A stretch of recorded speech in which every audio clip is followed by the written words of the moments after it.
Welcome back my channel. আশা করছি তোমরা সবাই ভালো আছো, আমিও ভালো আছি। তো দেখো আরেকটি নতুন ভিডিওর সাথে তোমাদেরকে ওয়েলকাম জানাচ্ছি। তো দেখো আজকে হচ্ছে আমি চাদরটা চেঞ্জ করব, যেহেতু অনেকগুলো দিন আমি চাদরটা চেঞ্জ করতে পারিনি, মিনিমাম 12 দিন হয়ে গেছে, 12-13 দিন হয়ে গেছে। তো তারপর দেখো আমি জানলাগুলোর পর্দা খুলে নিলাম, দুটো জানলারই পর্দা খুলে নিচ্ছি। তার মধ্যে হচ্ছে আমি চাদরটা তুলে ফেলেছি। তার মধ্যে দেখো আমি চাদরটা খাটটাকে ভালো করে ঝাড়ছি, মানে ঝাঁটা দিয়ে ঝাড়ছি, ঠিক আছে। এখানে এত ধুলো হয়ে গেছে, তারপরে ঝেড়েও নিয়েছি। তার মধ্যে দেখো আমি চাদরটা তুলছি পাতবো বলে। তো এই চাদরটা আজকে পাতবো। আর ঘরের চাদর চাদরটা যদি তুমি বিছানার পাল্টাতে পারো বা চেঞ্জ করতে পারো সপ্তাহে সপ্তাহে, তাহলে ঘরের লুকটা যেন একদমই বদলে যায়। আর একটা লাইট কালারের চাদর পাতলে দেখো ঘরের লুকটা একদমই পাল্টে যায়। তো কালকে যেহেতু মেয়ে খুব ডিস্টার্ব করছিল, তার জন্য আমি চাদরটা পাততে পাততে যে কতবার ক্যামেরা অফ করেছি আর অন করেছি শুধু আমিই জানি। তো তার জন্য বেশি কিছু তোমাদের সাথে শেয়ারও করতে পারিনি। তো তার মধ্যে দেখো আমার চাদরটা হাফ পেতে নিলাম, আর আমি কিন্তু দিদির সাথে ফোনে কথা বলছিলাম, আর হচ্ছে তোমার চাদর চেঞ্জ করছিলাম, ঘরের টুকিটাকি যে কাজ বাজ ছিল সেগুলো করছিলাম। কিন্তু দিদির সাথে আমি ফোনে কথা বলছিলাম, একটা বৌদির সাথে ফোনে কথা বলছিলাম।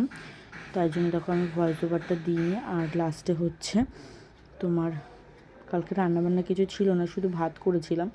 তো ওটা আমি তোমাদেরকে পরে দেখিয়েছি যে আমি শুধু ভাতই করছিলাম, খুব বেশি কাজ ছিল না।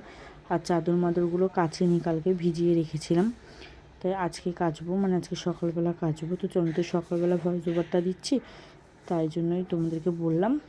তো দেখো সমস্ত চাদরটা পুরো কমপ্লিট পাতা হয়ে গেছে।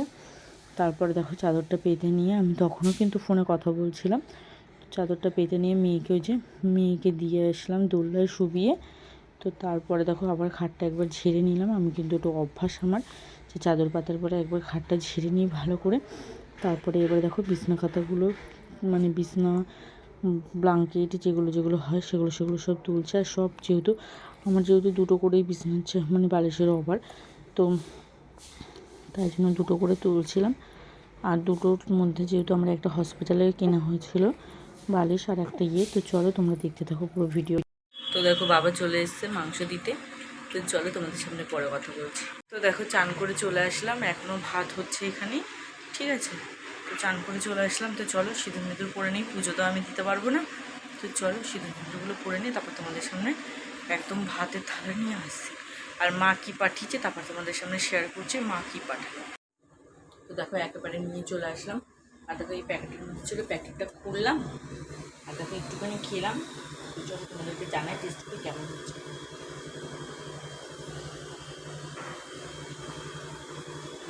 মামার সাথে রান্না বলে কথা, ভালো তো হতেই হবে।